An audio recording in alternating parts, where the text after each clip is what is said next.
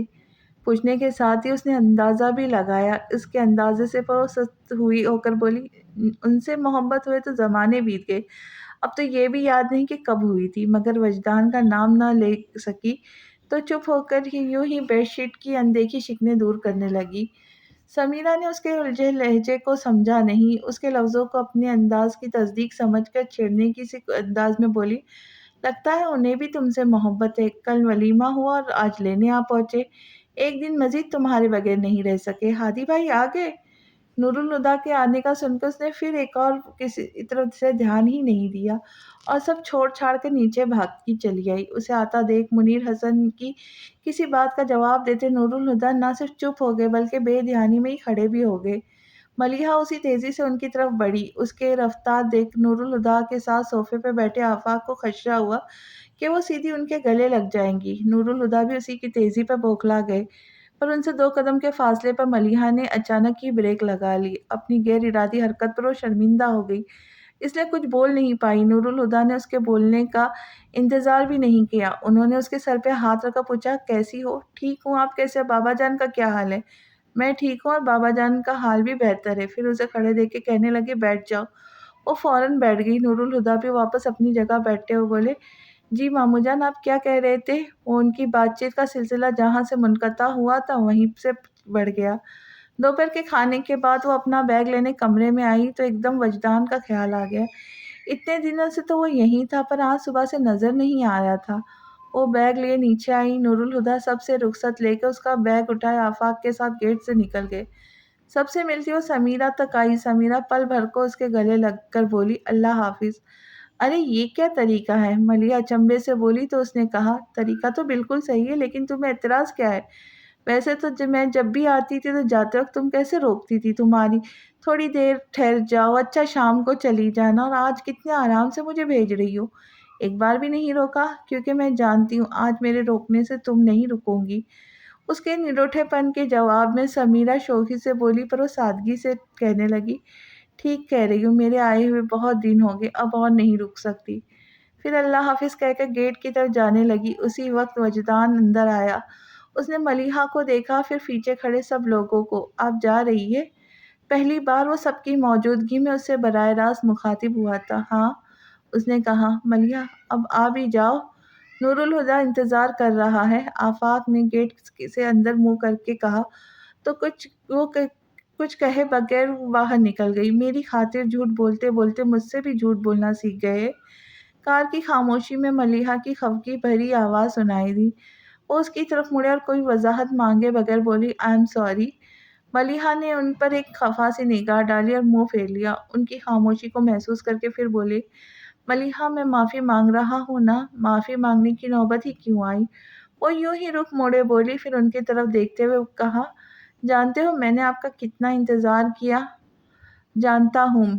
وہ ہلکے سے مسکرائے، پھر آئے کیوں نہیں؟ کبھی کبھی یہ احساس بہت سکون دیتا ہے کہ کوئی آپ کے انتظار میں بے چین ہے۔ ملیحہ نے سر جھکا کر دھیمی سی مسکراہٹ کے ساتھ کہا، صحیح کہہ رہے، پھر اپنی بات کہہ کے منہ پھیرے کھڑکی سے باہر دیکھنے لگی۔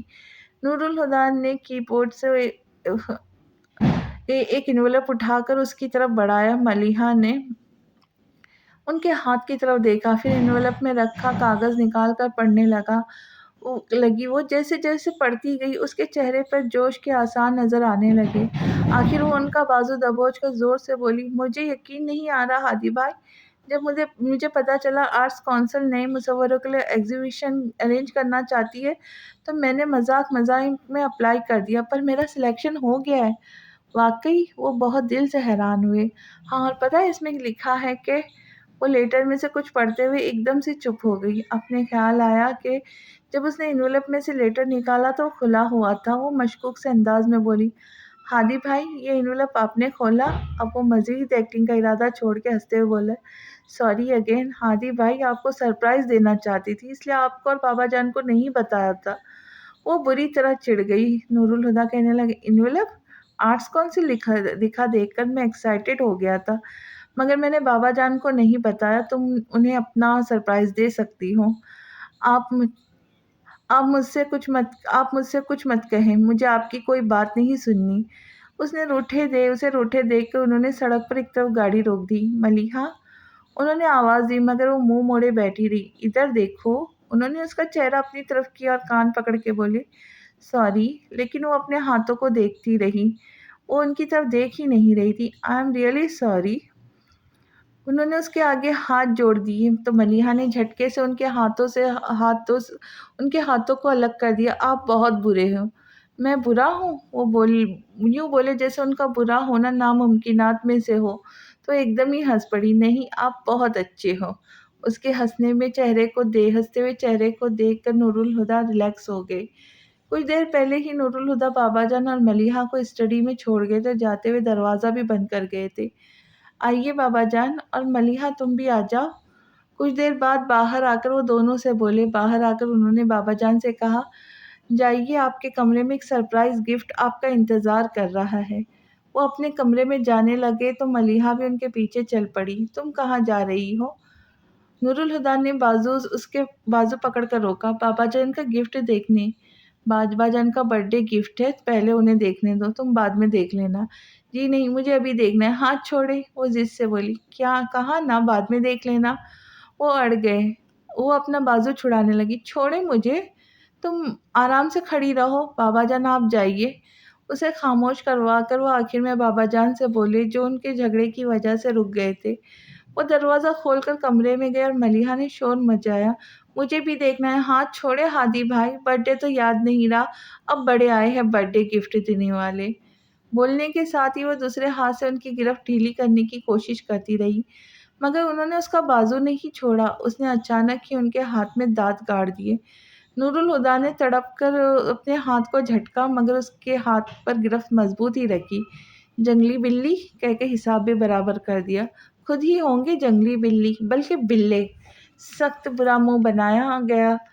آخر نور الہدیٰ نے اس کا بازو چھوڑ دیا، جاؤ، اور وہ بھاگتی بابا جان کے کمرے میں گھس گئی، پر گھستے ہی ٹھٹک کر رہ گئی۔ یہ… اس نے ہاتھ سے آتش دان پر لگی اپنی بڑی سی فریم شدہ تصویر کی طرف اشارہ کیا تو اس کے پیچھے آتے نور الہدیٰ بولے، یہی تو ہے بابا جان کا برتھ ڈے گفٹ، پر یہ تو میری تصویر ہے۔ وہ اب بھی حیران تھی۔ ہاں، اور مجھے بابا جان کے لیے سب سے بہتر کوئی تحفہ ہی نہیں ملا، اس کے مقابلے پر میں اور کوئی تحفہ قبول بھی نہیں کرتا۔ بابا جان نور الہدیٰ سے کہتے ملیحہ کے پاس آئے اور اس کا چہرہ دونوں ہاتھ بھر کے بولے، اس تحفے کو پانے کے لیے میں نے 7 سال راتوں کو جاگ کر دعائیں مانگی ہیں۔ اس کی پیشانی چوم لی، پھر وہ فوراً ہی اسے جذباتی کیفیت سے باہر بھی آ گئے۔ میں لان میں جا رہا ہوں، چائے وہیں لے آؤ۔ وہ تو چلے گئے، مگر ملیحہ اب بھی اسی کیفیت میں تھی۔ اس نے یاد کرنا چاہا آخری بار کب بابا نے اپنی بے ساختہ شفقت کا اظہار کیا تھا۔ سوال کچھ زیادہ ہی مشکل تھا، جواب ہی نہیں آیا۔ نور الہدیٰ نے اسے گمسم دیکھ کر ہلکے سے اس کے سر پر چپت لگائی۔ کہاں گم ہو؟ ملیحہ نے رخ بدلنے کے ساتھ ہی اپنا موڈ بھی بدل لیا، شوقی سے بولی، میں سوچ رہی ہوں ہادی بھائی کہ میری تصویر اچھی آئی ہے، میں سچ مچ اتنی خوبصورت ہوں؟ نور الہدیٰ نے ایک نظر اسے دیکھا اور کہا، تمہاری تصویر بھی اچھی ہے، تم بھی بہت خوبصورت ہو۔ آپ بٹرنگ بہت کچھ زیادہ ہی کر رہے۔ وہ انہیں تیکھی نظروں سے دیکھ کر بولی، یہ سب چھوڑو اور بتاؤ تم اپنا سرپرائز کب دے رہی ہو؟ کبھی نہیں، اس نے کہا اور کمرے سے نکل گئی۔ نور الہدیٰ بھی اس کے پیچھے باہر آئے۔ کبھی نہیں کا کیا مطلب؟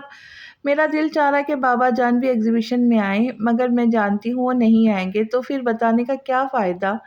وہ رکی نہیں اور یوں ہی چلتے ہوئے ان سے باتیں کرتے ہوئے کچن کی طرف آ گئی۔ تم نے کیسے سوچ لیا کہ بابا جان نہیں آئیں گے؟ بس میں جانتی ہوں، بیکار اندازے مت لگاؤ۔ انہوں نے اسے ڈانٹ دیا، پھر اس کی صورت دیکھ کے پیار سے بولے، پریشان کیوں ہوتی ہو؟ اگر انہوں نے منع بھی کر دیا تو میں انہیں مناؤں گا۔ آپ مناتے کہاں ہیں، آپ تو دھاندلی کرتے ہیں۔ اس نے بچے کی طرح منہ بنایا تو وہ رعب سے بولے، میں جو بھی کروں مگر تم آج ہی بابا جان کو ایگزیبیشن کے بارے میں بتاؤں گی، نہیں تو میں بتا دوں گا۔ بس ایک ہفتہ ہی رہ گیا ہے ہادی بھائی، بابا منع کر دیں گے۔ اس نے پھر وہی بات دہرائی تو نور الہدیٰ جھنجھلا گئے۔ ایک تو تمہاری سوئی کہیں بھی اٹک جاتی، اب جاؤ ذرا چائے کا بندوبست کرو اور چائے خود ہی بناؤ۔ تمہارا چہیتا بہادر تو جوشاندہ سامنے رکھ دیتا ہے۔ وہ ہونٹ کاٹتی کچن میں چلی گئی تو وہ بھی باہر لان میں آ گئے۔ کچھ خاص خبر چھپی ہے؟ چیئر پہ بیٹھتے ہوئے انہوں نے شام کا اخبار دیکھتے بابا جان سے پوچھا۔ خود ہی دیکھ لو۔ انہوں نے اخبار نور الہدیٰ کی طرف بڑھایا، جسے پکڑنے کے لیے نور الہدیٰ نے ہاتھ بھی نہیں اٹھایا، اور کہا، ذرا دیر میں چائے آنے والی ہے اور ملیحہ کہتی ہے کھانے پینے کے وقت اخبار نہیں پڑھنا چاہیے، بھوک ختم ہو جاتی ہے۔ بہت مانتے ہو اس کی؟ اخبار والے ہاتھ نیچے کرتے ہوئے بولے تو نور الہدیٰ نے مسکرا کر سر جھٹکا، تمہیں ملیحہ کیسی لگتی ہے؟ یہ سوال اس قدر اچانک تھا کہ نور الہدیٰ بھی گڑبڑا گئے اور بوکھلاہٹ میں کچھ بول ہی نہ سکے تو انہیں دیکھنے لگے۔ میں نے پہلے کبھی اس طرح نہیں سوچا تھا، مگر کچھ دن پہلے یہ خیال میرے ذہن میں آیا، کیوں نہ تم دونوں کی شادی کر دی جائے؟ بابا جان نے دھماکہ ہی کر دیا تھا۔ نور الہدیٰ تو پہلے گڑبڑائے ہوئے تھے، اب تو بالکل ہی سٹ پٹا گئے۔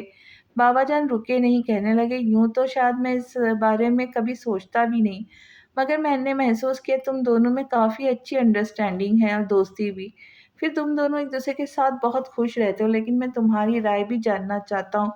نور الہدیٰ اب سنبھل چکے تھے، مگر اپنی دو ٹک فطرت کے باوجود وہ بابا جان کے سامنے ملیحہ کے بارے میں ایسی بات کرنے سے ہچکچا گئے۔ بابا جان نے بھی ان کے گریز کو سمجھ لیا تھا۔ میں تمہاری ہچکچاہٹ سمجھ سکتا ہوں، بے شک ملیحہ میری بیٹی ہے، لیکن میں نے تمہیں بھی ہمیشہ اپنا ہی بیٹا سمجھا ہے، اور بیٹا باپ کے سامنے اپنے دل کی ہر بات کہہ سکتا ہے۔ بولو، ڈو یو لائک ہر؟